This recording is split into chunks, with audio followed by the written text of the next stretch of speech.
Hey guys, Joe Bender here, owner of Bender's Lawn Care. Today I want to talk to you about contacting customers with the business phone. This is mainly for my general manager. And so the first thing we have is taking customers' calls. So when a customer calls you, you're going to respond with good afternoon, good morning. This is Bender's Lawn Care. This is Joseph speaking. How can I help you?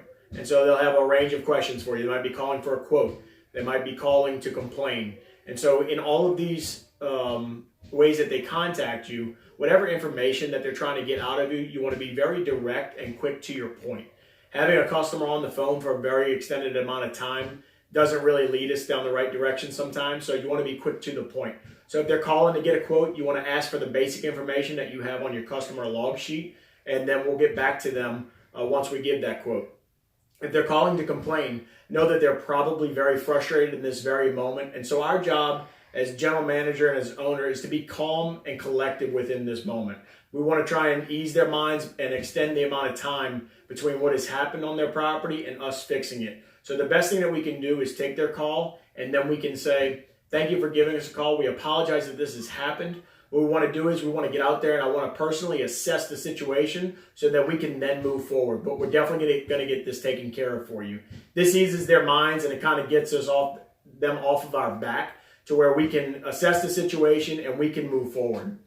When you're calling customers with information, so you might have to call specific customers to let them know of something that maybe that had happened on their property. It's always the best to get out ahead of this versus letting them find out. So call them, be cordial with it. Again, we want to be quick to the point and letting them know that we're going to take care of what we need to take care of on our side. It might also be for scheduling purposes or to schedule a landscaping job. And so therefore, you just want to give them the information, be very cordial about it, work with them on a good schedule for them. Next, we have calling to give quotes. So when you call a customer back, again, this is Joseph with Bender's Lawn Care. I'm calling back for your quote. And so your quote is $42.50 for an every 2 week schedule. We can set up payment methods through multiple ways, whether it be through check, cash, or online payments, or putting a card on file.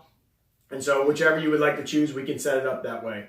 If you give them all that information, it gets them quick to their answer. If you ask them, what do you think about this price? Or be uneasy about your price that you're giving them, they're going to be uneasy and they're going to be suspicious about it as well. So you want to be quick to the point and sell them on what you know that you can do for the company and what the company can do for them. Contacting commercial accounts. So most of the time what we like to do is when we go out to a commercial account, we want to make contact, whether it mostly be through email or text. But sometimes there'll be a phone call to one of those HOA presidents or the condo association president or the general manager at the apartment complexes that we manage. And so what you want to do is just contact them, let them know we're going to their property that day, we're going to be out there.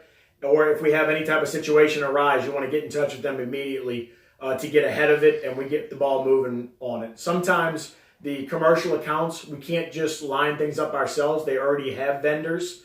So if we break a window, they already have a vendor that they use for broken windows. So we need to contact the GM to let them know of a broken window and therefore they can get their vendor out there as quickly as possible. So long as we're on top of it, we're going to be ahead of the game on it. The only time that we get in trouble as a company would be as if we're behind the 8 ball and they know that we're behind the 8 ball and we're trying to buy time. We want to try and stay away from that as far as possible and always be on top of the ball and always be cordial, calm, cool, and collected on the phone with the customers. If you have any questions, feel free to ask them to me, shoot me a text, give us a call, you can email us.